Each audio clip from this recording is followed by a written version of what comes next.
Estamos dando início a mais um painel do Summit Interno da LBCA, hoje sobre compliance e comportamento nas redes sociais. Nossos convidados de hoje formam um timaço da área de compliance. São todos integrantes do Comitê de Compliance da LBCA, formado pelo Dr. Ricardo Coutinho de Rezende, que é o presidente do comitê, e os sócios, Eduardo César Muniz Bonfim, Fábio Arique Carlos, Fernando de Paula Torre, Getlane Coelho Alves e Thaís Carmona. Eu sou a Santa Maria Silveira, gerente de conteúdo da LBCA, e vou mediar esse encontro virtual. Vamos começar, então, pelo nosso presidente. Doutor Ricardo, bom dia. Bom dia, Santa. Tudo bem com vocês? Tudo bem, amigos, colegas? Doutor Ricardo, vamos começar então por essa pergunta que não pode faltar. O que é compliance? Esse é o início, né? Bom, quando a gente fala em compliance, qual que é a primeira coisa que vem à nossa mente? Corrupção, né? Combate à corrupção, na verdade. Mas compliance é algo muito mais complexo do que isso, muito mais amplo. Estar em compliance, estar em consonância com todos os regramentos legais, morais e éticos. Legais, nós precisamos cumprir o que determina a nossa Constituição e todos os dispositivos infraconstitucionais legais do país, tá certo? Morais, porque precisamos seguir as normas de comportamento no nosso relacionamento com as pessoas. Éticos, porque precisamos seguir as normas de comportamento no nosso relacionamento em nossos negócios pessoais e nossos negócios profissionais. Isto não se aplica simplesmente entre nós, mas aplica-se também com relação a terceiros com os quais nós temos relacionamento pessoal. E até conosco mesmo, né? Nós mesmos. Na empresa, isso também é muito parecido. O significado da palavra compliance tem relação com a conduta da empresa e sua adequação às normas dos órgãos de regulamentação, simplificando, gente, é estar em conformidade com as leis e regulamentos morais e normas éticas também. Nós, da LBCA, de uma forma bem simplificada, mas bastante profunda, é seguir os 9 valores estabelecidos pelos sócios fundadores. É isso, Santana. Obrigado, doutor Ricardo. Agora passemos para o Fernando. Fernando, bom dia. Fernando, eu posso dizer que o programa de compliance faz uma gestão de risco? Bom dia, Santa. Bom dia, colegas. Primeiramente, eu gostaria até de agradecer aqui o convite para participar dessa mesa redonda. Agradecer o convite também do Dr. Ricardo, né, por falar um tema tão legal aqui, que ele é expert. Quanto à sua pergunta, Santa, sim, é super importante este pilar, né? A questão da gestão de risco, ela é um pilar do compliance, que são um dos pilares mais importantes do compliance, né? Então, assim, qual que é a importância de você fazer uma gestão de risco? Porque uma das propostas do programa de compliance é justamente minimizar esses riscos, né? Minimizar as consequências que esses riscos podem trazer para a empresa. Uma empresa que não conhece os seus riscos, ela pode sofrer consequências muito drásticas, né? Pode ter prejuízos muito grandes. E qual que é a importância que tem de você fazer essa gestão de risco? Porque a partir do momento que você identifica os seus riscos, você consegue ter um plano de ação, justamente para minimizar esses riscos. Então, por isso que o programa de compliance, ele nasce justamente dessa análise de riscos, daí a sua importância. Obrigada. Bonfim, bom dia. Qual é o documento principal que norteia as atividades do compliance da LBCA? Bom dia, Santa. Bom dia a todos. Olha, o documento principal é justamente o Código de Conduta LBCA, né? Esse documento foi elaborado, né? Após elaborado, ele circulou entre todos os sócios da LBCA para análise, sugestões, né? e depois de implementadas, ele foi, e editado efetivamente o código, ele foi circulado para a ciência de todos os sócios e colaboradores. O código ele é de facílimo acesso, né? Pode ser acessado ali na internet, intranet do escritório, já na página inicial, ali à esquerda, acima da página, nas opções de acesso rápido, tem lá o código de conduta. E é nesse documento que se encontram os valores prioritários da nossa organização e também as principais diretrizes no que concerne as questões de compliance. Obrigada. Gislaine, bom dia. É correto afirmar que o compliance não se resume ao código de conduta, mas também ao cumprimento de normas legais e observações dos padrões éticos? Bom dia, Santa. Bom dia a todos. Sim, compliance vai além do código de conduta. O que precisa ser entendido que estar em compliance é agir em conformidade com as leis e com os regulamentos internos e externos. Para isso, é preciso conhecer as normas, né? As normas da organização e as legislações pertinentes à regulamentação das suas atividades. E, claro, com esse conhecimento, é possível prosseguir com os procedimentos recomendados. E quais são esses procedimentos recomendados?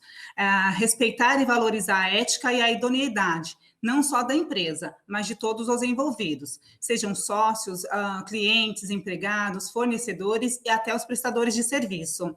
Vale comentar, ainda que nenhuma lei ou regulamento seja descumprido, as nossas atitudes podem gerar impactos contrários aos princípios de integridade e de conduta ética da empresa, provocando risco reputacional e publicidade adversa, com consequente descontinuidade da organização. Ou seja, as atividades da empresa serão interrompidas, né? Reduzidas ou cessadas, e isso é muito grave.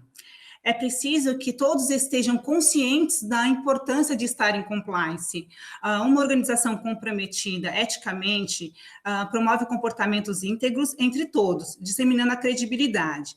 E a gente se questiona qual o desfecho de espalhar essa credibilidade? O que se tem de retorno com essa credibilidade, né? O poder de conquista. Se uma determinada empresa tem credibilidade, ela conquista mais clientes, colaboradores qualificados, bons prestadores de serviços, resultados positivos e divulgação espontânea. Se as pessoas observarem, além do código de conduta, as normas legais, os regulamentos, e respeitarem os padrões éticos, todos só têm a ganhar, Santa. Obrigada, então, Gislaine. Eu queria fazer uma ressalva agora, que quem tiver perguntas pode encaminhar para patricia.bloomberg@lbca.com.br. Agora uma pergunta para a Thaís. Thaís, bom dia. Thaís, por que a gente precisa de um código de conduta? Bom dia, Santa, como vai? Queria aproveitar para dar bom dia para todo mundo que está aqui, te agradecer por estar aqui conosco com o Comitê de Compliance nesse Summit que trata de um assunto tão importante para todo mundo. O Código de Conduta, a gente precisa dele porque ele formaliza os nossos valores e as nossas diretrizes de integridade. O Código deixa claro para todos nós da LBCA o que é considerado aceitável ou não no nosso comportamento e dos nossos pares. Ao indicar os nossos valores de uma maneira mais ampla, o código vai nos nortear até mesmo questões que não estejam detalhadas lá. Além disso, ainda é um fator super importante que é a exigência de mercado. As empresas hoje não só adotam códigos de conduta para formalizar suas políticas de compliance, como ainda esperam que os seus parceiros façam o mesmo. Procuram parceiros que estejam igualmente preocupados com integridade, com ética, e que tem isso formalizado num compliance forte. Então, quando a gente participa de uma RFP para um novo cliente, é muito comum a gente ter exigências ligadas à compliance para a gente poder se qualificar a participar. Então, em resumo, a gente pode dizer que o Código de Conduta ele é fundamental pelo menos por 4 pontos, porque ele formaliza nossas diretrizes de integridade e faz com que elas sejam conhecidas por todos na LBCA de uma forma muito transparente, porque ele traça valores que vão nos nortear em caso de dúvida, porque a gente consegue se integrar em um mercado que zela pela integridade de parceiros, tanto quanto nós, e para garantir, Santa, que a mesma regra que vale para você, vale também para mim, vale para todo mundo. Perfeito, obrigada. Doutor Ricardo, voltamos com o senhor, então. Como foi criado o Código de Conduta da LBCA? Legal, Santa. Essa pergunta é gostosa de responder. Eu preciso voltar um pouquinho no tempo e contar uma historinha para vocês. Isso começou tudo em 2002. Eu trabalhei por 36 anos em empresas multinacionais, sendo que nos últimos 5 anos, além de diretor jurídico, eu fui compliance officer na Philips. Nessa fase, eu tive a oportunidade de vivenciar várias situações internas e externas que necessitavam a aplicação de um código de conduta sério e eficaz. E a Philips foi uma das pioneiras na adoção de um programa de compliance mundial e aplicação de um código que foi muito bem elaborado. Quando eu me aposentei na Philips, a ideia foi continuar advogando. Só que tinha uma dúvida: ou eu abria meu próprio escritório ou me associava a um escritório já existente. Eu procurei um escritório que estivesse em linha com esses valores que eu seguia na Philips. Quando a gente se torna compliance officer, a gente fica muito mais rigoroso na questão de comportamento, etc. Né? Bom, a decisão não foi muito difícil, porque um belo dia eu fui convidado pelo Eduardo Brock e pelo Solano para integrar a LBCA. Eu já trabalhava com escritório há vários anos, né? Eu sabia que o escritório seguia regras de compliance bem rigorosas, que, embora não estivessem escritas, era seriamente obedecida, né, pelos sócios fundadores e pelos integrantes da LBCA. Aí, aproveitando essa experiência que eu tinha, e já com as normas ainda não escritas, mas que eram aplicadas pelo escritório, eu comecei a redigir uma minuta do Código de Conduta, voltado para os valores já adotados na LBCA, desde a sua concepção. Bom, eu terminei de fazer isso em 2016. Um pouco depois disso, nós criamos internamente o Comitê de Compliance. Foi na época que foram criados os vários comitês, foi criado também o Comitê de Compliance. Nesse primeiro momento, fizeram parte do comitê o Carlos Hargreaves, a Thaís Carmona, a Dani Gobi, o Eduardo Bonfim, o Fernando Torre e eu. Depois, com a saída da Dani, passaram a integrar também o comitê a Getlaine Alves e o Fábio Aric, que estão aqui conosco hoje. Bom, voltando para o Código de Conduta. Depois disso, dessa minuta que foi redigida, o Fernando Torre, ele assumiu a missão de dar letras finais ao Código de Conduta. E aqui, Fernando, vai um elogio. Você o fez de forma brilhante. Tanto que 99% do que está escrito hoje, do que você escreveu na época, está em vigor hoje. Bom, depois disso, o Comitê de Compliance discutiu internamente, sugeriu alguns ajustes, e depois de uma redação final, esse código foi submetido à análise e comentários dos sócios. Também, depois de algumas poucas alterações, a aprovação final do código foi feita numa assembleia de sócios, que foi realizada em 28 de junho de 2019.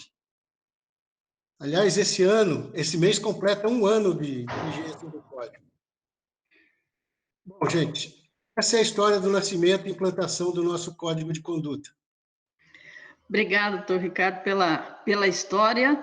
E vamos passar ao Fábio. Fábio, bom dia. O que contém o Código de Conduta da LBCA? Bom dia, Santa. Bom dia a todo mundo. Satisfação estar aqui com vocês. Vamos lá, Santa. O que tem o Código de Conduta da LBCA? Ele possui um conjunto de orientações com o objetivo de retratar todos os valores que norteiam o nosso escritório, bem como reproduzir de uma forma clara e objetiva o que deve ser efetivamente realizado em termos éticos por todos nós, sócios e colaboradores. Todos esses valores estão descritos no nosso código de maneira bem objetiva e de fácil acesso na intranet. São eles: a cooperação, o compromisso, a conformidade, a confidencialidade, a responsabilidade ambiental, responsabilidade social, inclusão e diversidade. O Código de Conduta vai além dos nossos valores, tendo também algumas diretrizes a respeito da integridade na LBCA e integridade com o público em geral, que seriam os nossos clientes, nossos fornecedores e nossos prestadores de serviço. Por fim, no Código de Conduta, temos também a confirmação do que o Dr. Ricardo mencionou, da existência do Comitê de Compliance e a criação do canal de Compliance, que também está disponível na intranet. É isso. Perfeito. Obrigada. Doutor Ricardo, voltamos com o senhor, para o senhor explicar para a gente aqui como é que funciona o canal de Compliance e quem analisa as eventuais denúncias que chegam a esse canal. Bom, muito bem, Santa. Bom, de nada adianta termos um código de conduta, né, se não temos como saber se o conteúdo foi absorvido pelos nossos colaboradores e por terceiros com os quais mantemos relacionamento. Foi criado um canal de compliance que tem por objetivo receber, esclarecer eventuais dúvidas sobre conteúdo e aplicação do Código de Conduta, e ainda receber informações sobre possíveis violações ao Código. Na intranet, nós podemos acessar esse canal de compliance e, de forma anônima ou não, isso vai depender de quem está fazendo o comunicado, quem está acessando o canal, faça uma descrição do fato. Essa mensagem ela vai chegar para mim, como compliance officer. Eu vou buscar o máximo de informações a respeito daquele fato. Vou buscar todos os detalhes possíveis. Eu vou consultar a operação, alguém que possa esclarecer o procedimento afeto ao caso reportado. Quando for o caso, conversar com pessoas envolvidas. E se a pessoa que reportou o fato se identificar, eu vou conversar com ela também para buscar novas informações, né? Enfim, o objetivo é obter todas as informações e detalhes para que eu possa estabelecer um juízo de valor mais próximo do justo, né? E decidir quais providências devem ser tomadas para que o fato não se repita ou então que o desvio seja corrigido. O Código de Conduta, inclusive, prevê algumas penalidades. Isso é que a gente precisa ser bem criterioso na análise do fato, para que a gente, se tiver necessidade de fazer a aplicação de alguma penalidade, né, para o desvio de comportamento de conduta, isso não seja aplicado de forma injusta. Quando tiver que aplicar-se uma penalidade, né, isso pode ser feito diretamente pelo RH, no caso de colaboradores, mas sempre será feito sob o aconselhamento do compliance officer. É importante ressaltar que nada, absolutamente nada, ou nenhuma atitude é tomada sem uma investigação bem minuciosa do caso. Quando se tratar de assuntos que não dizem respeito à área de compliance, e isso a gente já recebeu alguns, o assunto é encaminhado para a área competente. Nós temos, então, como eu disse, vários casos que chegaram ao canal de compliance e que dizem respeito a ações de RH. E isso foi encaminhado, então, para o comitê de RH para que fosse tratado o assunto. Então, em suma, é assim que funciona o canal de compliance. Doutor Ricardo, aproveitando essa sua experiência, então, como compliance officer, que atitudes a gente deve tomar quando a gente se defronta com um caso que a gente entende que não está em conformidade com o compliance da LBCA? Bom, nesse caso, eu sugiro que sejam adotados os seguintes procedimentos. Primeiro, você pode discutir o assunto com o seu superior. Tá? Essa é uma das alternativas. Você pode discutir também o assunto com o RH. Nós temos pessoas no RH preparadas para ouvir todo mundo. Tá? Uma outra alternativa é discutir o assunto com o compliance officer. Eu estou à disposição o tempo todo. Vocês têm meu telefone, minha sala está sempre aberta, sempre que precisar, é só me procurar. Uma outra alternativa é reportar o caso no canal de compliance. Se você não quer ser identificado, você pode reportar o assunto no canal de compliance e o anonimato vai ser respeitado, né? Nós nunca procuramos saber, descobrir quem é que fez a denúncia, e sim investigar a denúncia. Então, você tem todas essas alternativas, ou desde o seu superior até o canal de compliance, e você fica à vontade para recorrer a qualquer um deles, ou todos eles, se um não der resultado. Mas sempre tem resultado. Algumas perguntas que você pode fazer para saber se existe algum problema de compliance são as seguintes. No caso de não estar seguro de como você deve agir, pergunte para você mesmo. Essa situação compromete a minha lealdade? Está influenciando meu critério e julgamento? Essa situação afeta financeiramente ou de qualquer outra forma a mim ou a pessoas próximas ou ao escritório? Está de acordo com a ética da LBCA e com o Código de Conduta? Ela pode ser divulgada publicamente? Como me faz sentir sobre a mim mesmo? Qualquer uma das seguintes frases também pode ser um sinal de advertência. Então, procure refletir sobre a situação que envolva um problema ético. Veja se aplica isso. Bom, só desta vez, ninguém vai saber. Não importa a maneira como se obtém algo, desde que seja obtido. Olha, jamais tivemos esta conversa. Todo mundo faz assim? Ou então, podemos ocultar isso, hein? E mais uma que a gente fala, olha, depois que você lê isso, apague, por favor. Então, essas, Santa, são situações que devem acender uma luz amarela ou uma luz vermelha para que a gente possa recorrer ao canal de compliance, tá bom? Espero que as dicas tenham ajudado vocês a esclarecer alguns pontos. Sem dúvida. Agora recebemos aqui a nossa primeira pergunta. Durante esse período de quarentena, o canal está funcionando normalmente? O canal está funcionando normalmente. Eu acesso, embora esteja em home office, eu acesso o canal todos os dias para saber se existe novidade. Veio um questionamento, mas que não era caso de compliance e o assunto foi encaminhado, inclusive, para a área competente para ser resolvido.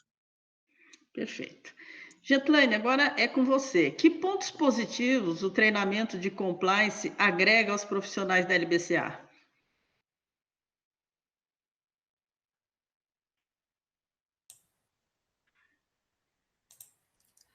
Oi, Santa.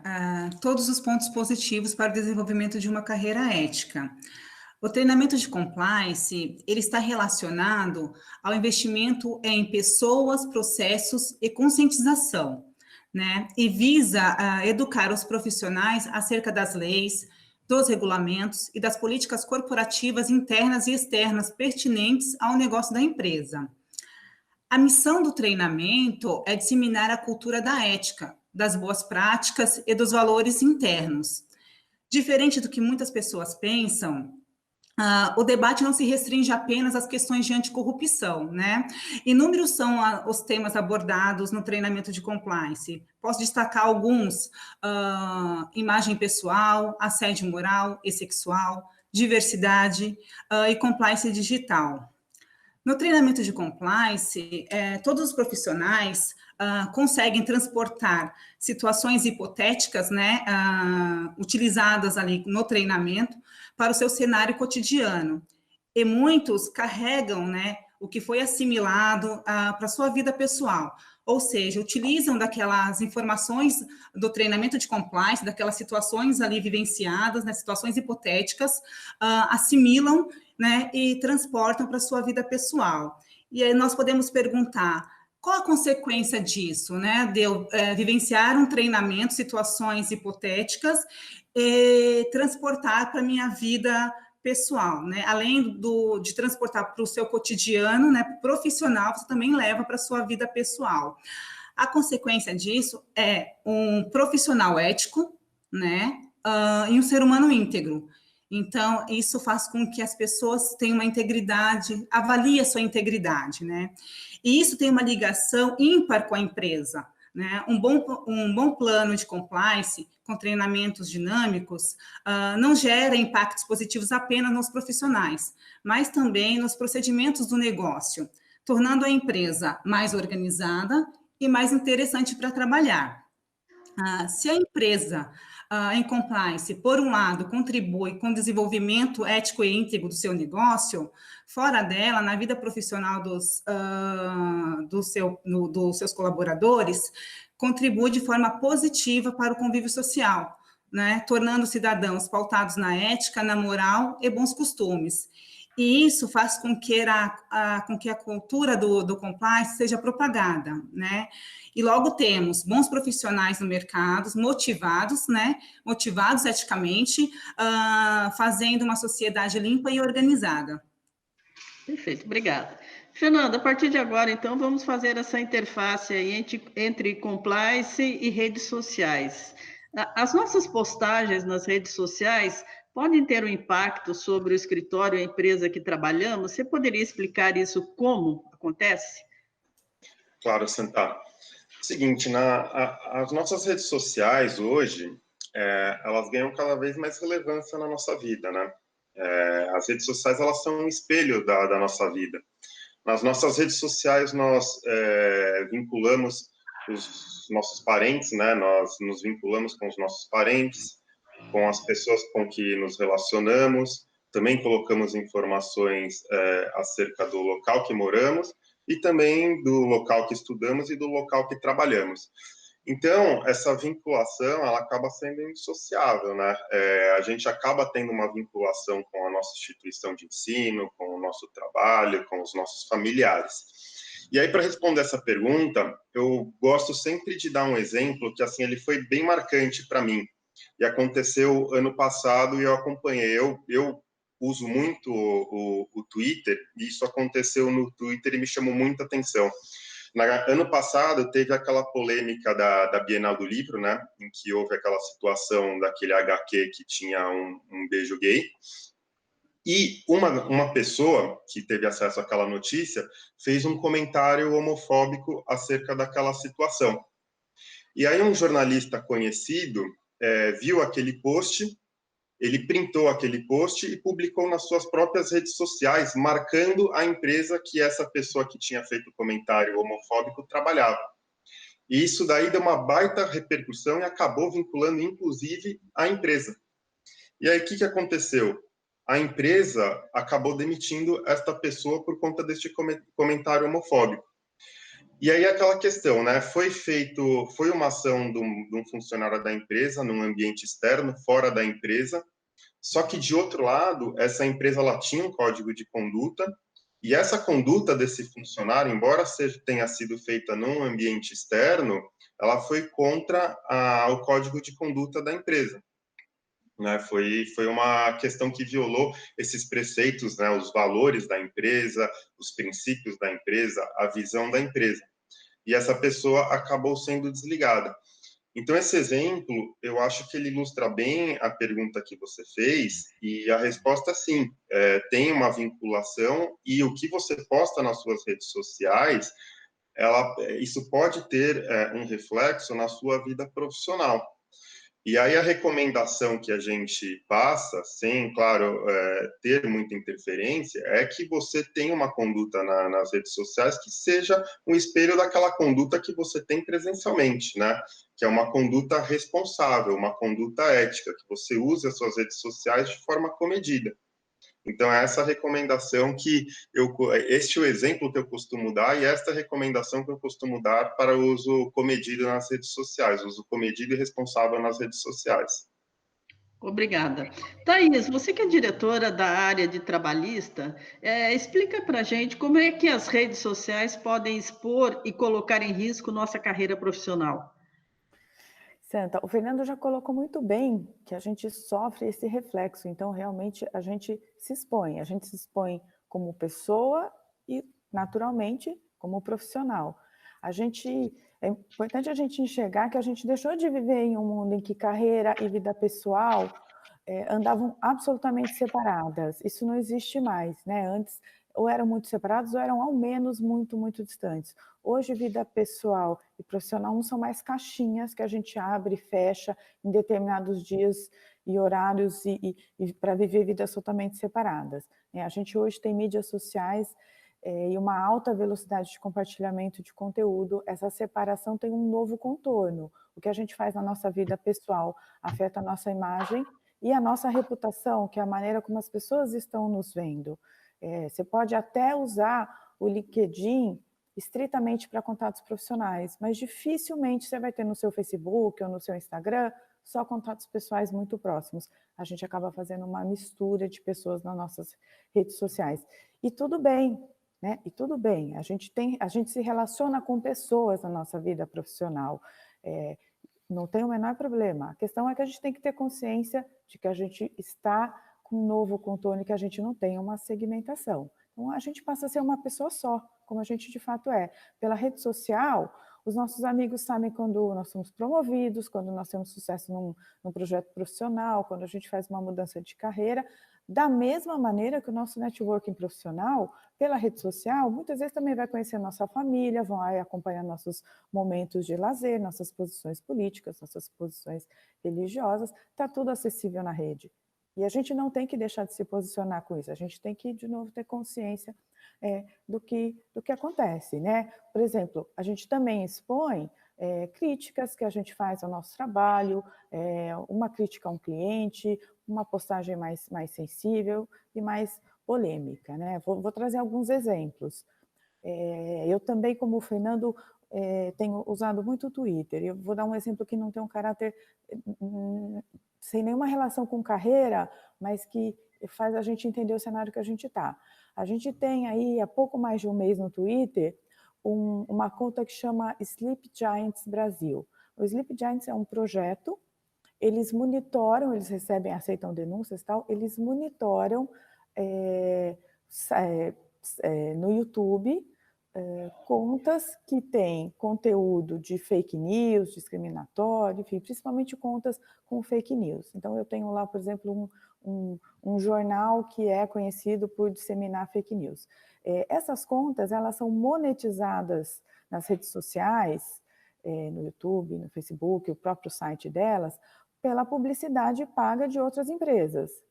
Então, o que eles fazem? Sempre que o nome de uma outra empresa aparece no site daquele jornal de fake news, por exemplo, pelo Twitter, eles cutucam a empresa que anunciou lá. A empresa muitas vezes usa algoritmos, usa tecnologia para fazer isso, não sabe que o anúncio dela está aparecendo ali. Então, eles contam.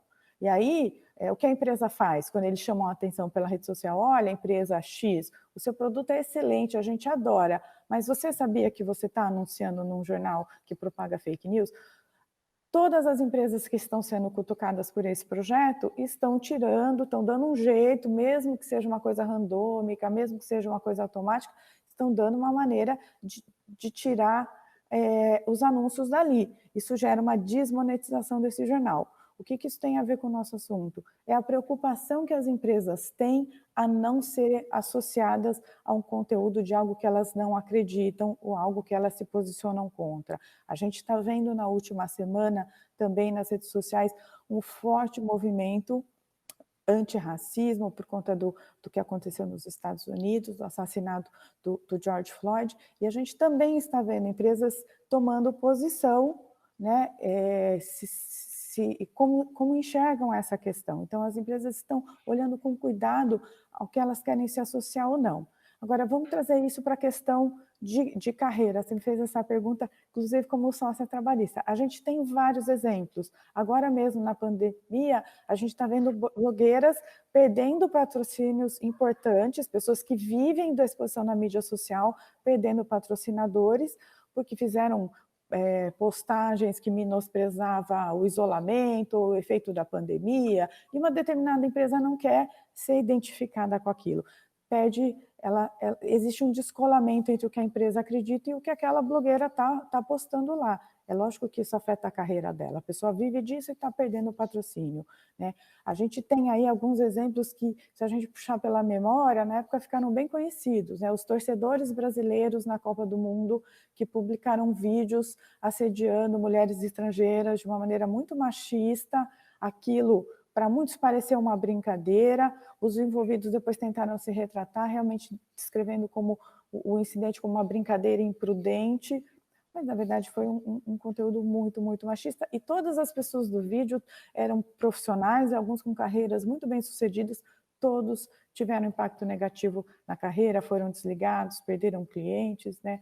E por aí vai. A gente tem um outro exemplo de um estudante de direito que foi suspenso pela Universidade Mackenzie e dispensado do estágio que ele fazia no escritório de advocacia, depois de publicar um vídeo racista. Um jovem no Espírito Santo que foi demitido depois de postar fotos no carnaval com comentários preconceituosos. O exemplo do Mackenzie, do jovem do Espírito Santo, ele não tinha nenhuma correlação, mesmo dos torcedores, não tinha nenhuma correlação com o nome das empresas em que essas pessoas trabalhavam, estagiaram num primeiro momento, mas existe uma associação, né? Tem um outro exemplo de alguns empregados de um hospital em Salvador que fizeram um vídeo com uma dancinha no horário de trabalho e uniformizados. Parece engraçado, eles fizeram uma dancinha bonitinha, coreografada, mas estava dentro do horário de trabalho, mostrando como é a vida dentro do hospital. Será que o paciente do hospital se sente confortável em ver aquele vídeo e pensar que os profissionais de saúde têm essa flexibilidade toda enquanto estão lá trabalhando? E aí, o que a gente vê de comum com todos esses exemplos? É a exposição em rede social, tudo isso virou exposição em rede social, e as condutas que tiveram um descolamento muito grande entre os valores das empresas que esses profissionais trabalhavam e os valores que esses profissionais transmitiram, algumas vezes a ponto até de afetar a imagem da empresa, e outros a ponto de mostrar que realmente tem uma diferença de culturas e de valores que fica difícil de superar. Perfeito, obrigada. Fábio, nessa mistura entre público e privado que a Thaís chamou a atenção, nas redes sociais a gente tem que se preocupar com os valores da LBCA, e por quê? Santa, vamos lá. Sim, a resposta é sim, devemos nos preocupar sempre com os valores da LBCA.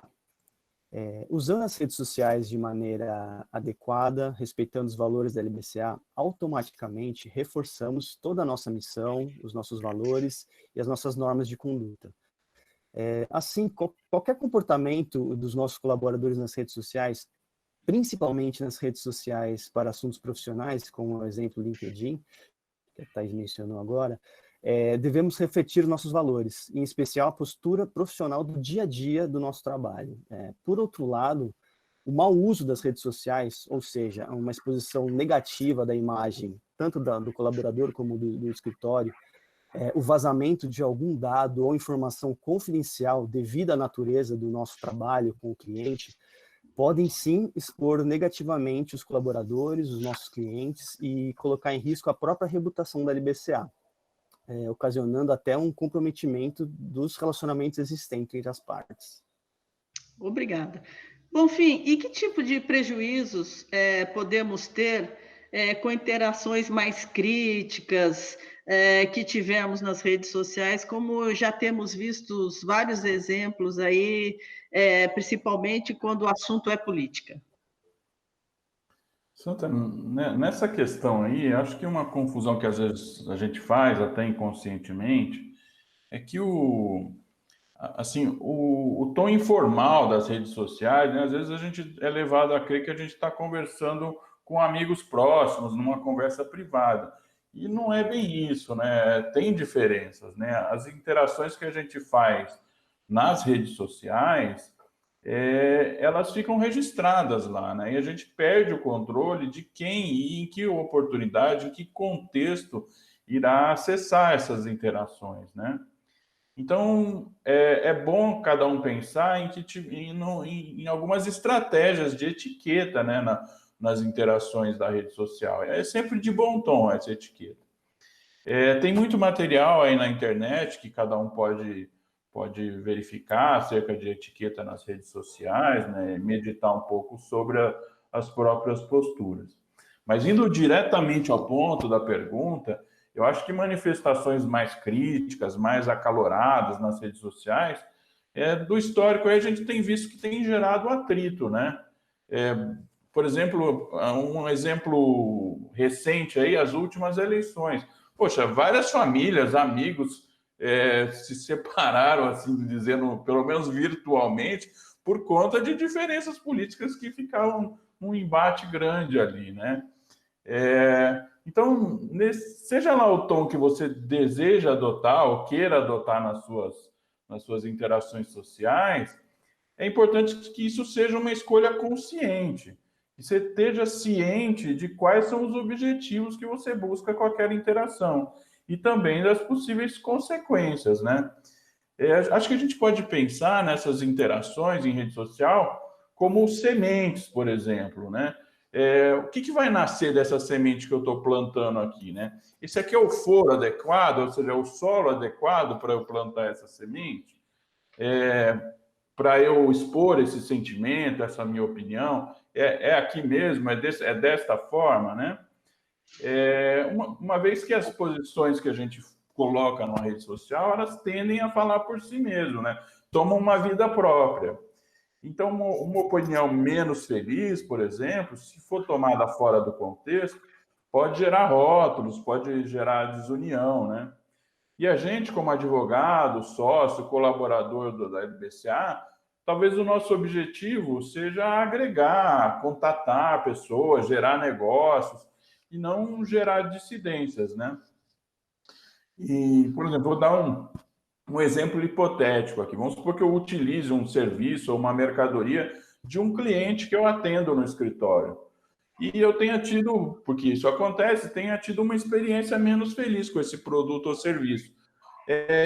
Vale a pena eu ir lá na minha rede social, bravo que eu estou, naqueles 5 minutos de fúria, eu dizer assim, fazer um meme, fazer uma crítica mordaz para aquele produto ou serviço? Ora, eu tenho pessoas deste cliente que estão nas minhas redes sociais. Se o sujeito lê aquilo e está num dia um pouquinho menos feliz, poxa, vai criar, no mínimo, um dissabor, um descontentamento, né? É óbvio que o escritório não está monitorando a rede social de ninguém, e seria um absurdo fazê-lo, né? Mas, de qualquer forma, se um cliente vê algo que desagradar nas suas manifestações, eu acho que pode sim criar, no mínimo, uma situação constrangedora, né? Aí eu acho que vale um pouco daquele bordão do senso comum, né? É melhor prevenir do que remediar. É o que eu penso, Santo.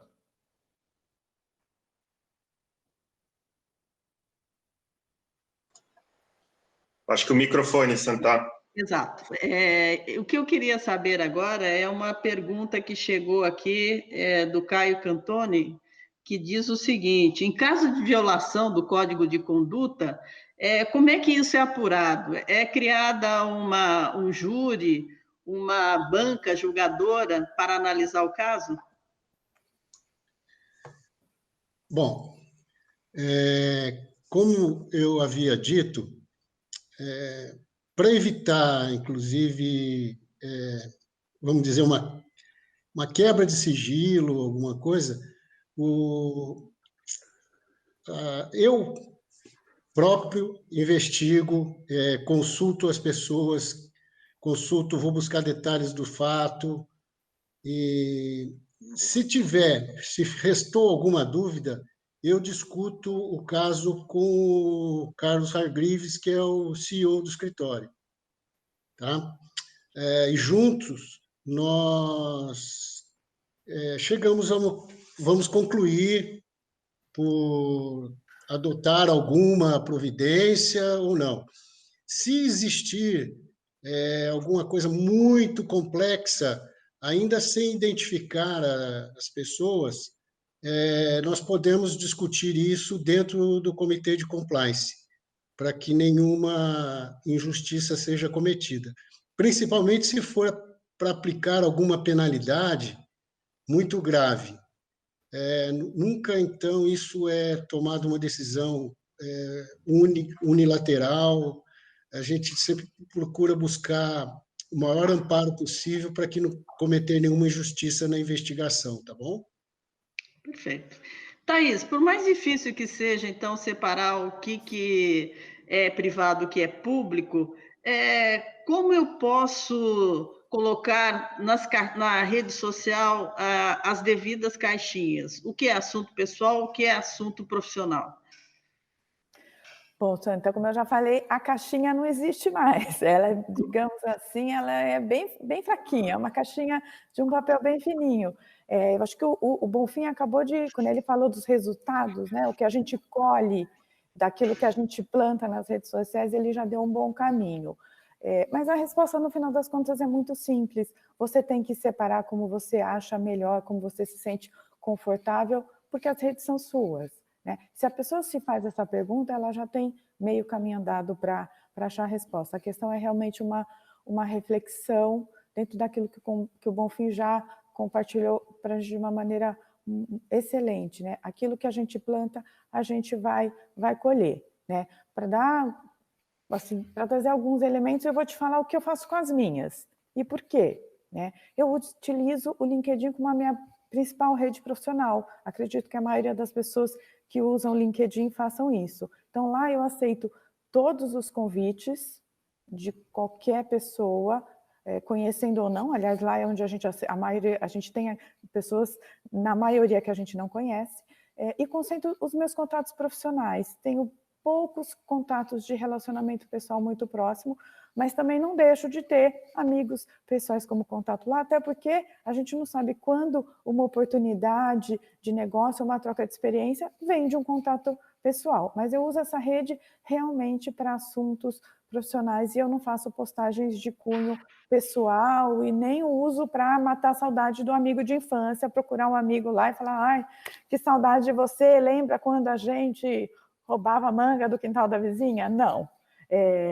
Esse tipo de contato eu faço em outras redes, como Facebook, como Instagram, mas que também são redes que cresceram muito como ferramenta de marketing, que tem um efeito de ferramenta de marketing fantástico. Isso não me fez deixar de usá-las como redes pessoais, mas fez com que eu mudasse a maneira que eu utilizo. Lá, eu não necessariamente, em Facebook e Instagram, eu não necessariamente aceito todas as pessoas, porque é uma rede que eu reservo para me expor um pouco mais pessoalmente, mas tenho, sim, muitos contatos pessoais e muitos contatos profissionais. A gente, ao longo da nossa carreira, da nossa vida profissional, a gente conhece muita gente interessante que a gente quer trazer para perto, ou que a gente tem interesse em trazer para perto para ter um bom networking, o que é muito, muito positivo.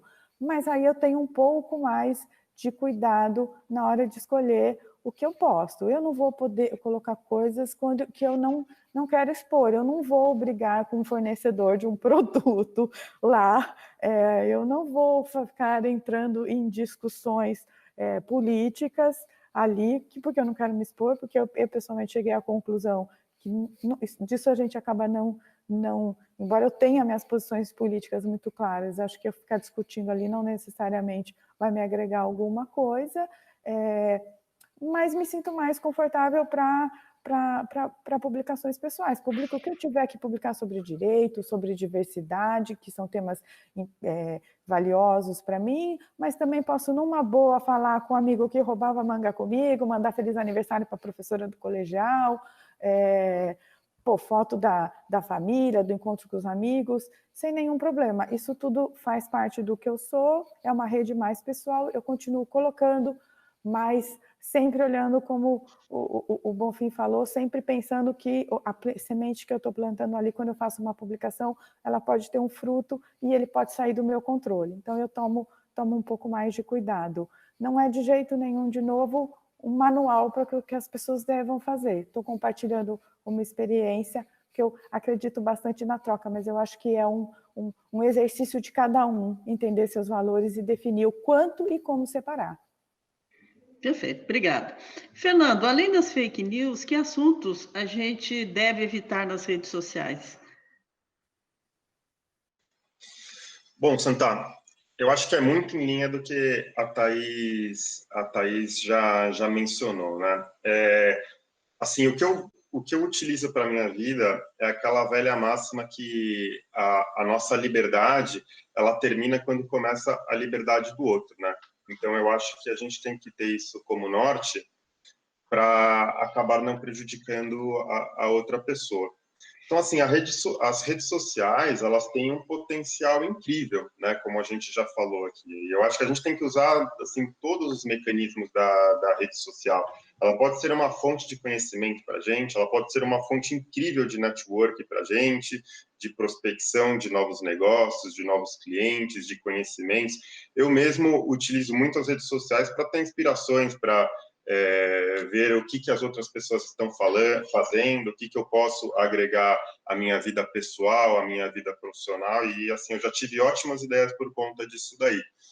Então, o que a gente deve evitar na rede social é ter essas condutas reprováveis. Então, assim, comentários discriminatórios que podem ter impacto super negativo, né, comentários preconceituosos, né, que vão ofender determinado grupo de pessoas, determinada pessoa, comentários que possam ocasionar em difamações, em calúnias, né, isso daí a gente não faz nem na nossa vida presencial, né, nas nossas relações presenciais, então também não devemos fazer na nossa vida virtual. Comentários, né, depreciando a religião, crenças de outras pessoas, comentários, assim como o Bonfim disse, né, às vezes a gente tem algumas intercorrências na nossa vida, alguns percalços com empresas e tudo mais, que a gente fica chateado, mas isso, nunca é recomendável fazer comentários agressivos contra empresas, porque talvez ela não seja nosso cliente hoje, mas no mês que vem ela pode ser nosso cliente, isso pega super mal. Então, esses são alguns pontos que a gente pode elencar de condutas reprováveis, né? Mas eu acho que fica mesmo aquilo que eu falei daquela velha máxima, que a nossa liberdade, ela termina quando começa a liberdade do outro. Então, o que a gente recomenda é sempre esse uso comedido, o uso responsável das redes sociais. Obrigada. Fábio, agora a última pergunta aí para você. É uma pergunta longa. Ela trata do caso de um diretor de uma empresa que foi demitido porque postou comentários contra um time de futebol que a empresa dele patrocinava.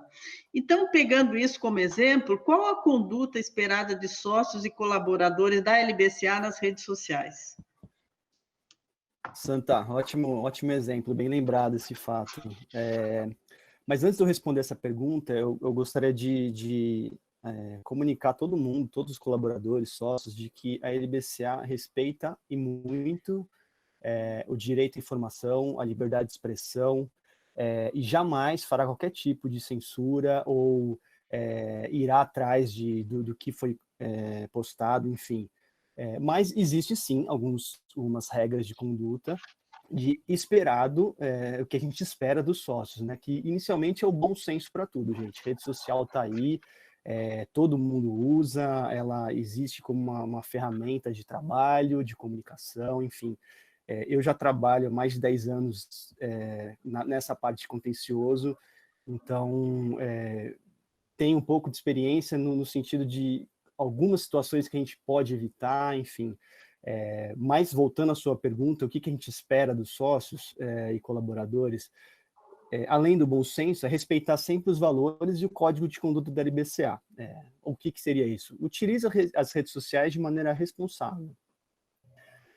Outra coisa importante é sempre respeitar as regras de confidencialidade e proteção das informações privilegiadas, principalmente em relação aos nossos clientes e outros assuntos internos do escritório, né? Um ponto legal para a gente lembrar também, sempre pense e analise o conteúdo que você pretende publicar ou comentar, né? Lembre-se sempre de agregar algum valor ao publicar qualquer coisa nas redes sociais, né? Contribua com informações relevantes e dicas interessantes, isso é um ponto legal. Manifeste sempre com respeito, o que o Fernando disse, principalmente de assuntos polêmicos. Evite qualquer referência discriminatória, seja por sexo, identidade, raça, religião, deficiência, alguma condição física ou estado civil, enfim. Caso vocês tenham ciência, é mais um motivo para vocês utilizarem o canal de compliance.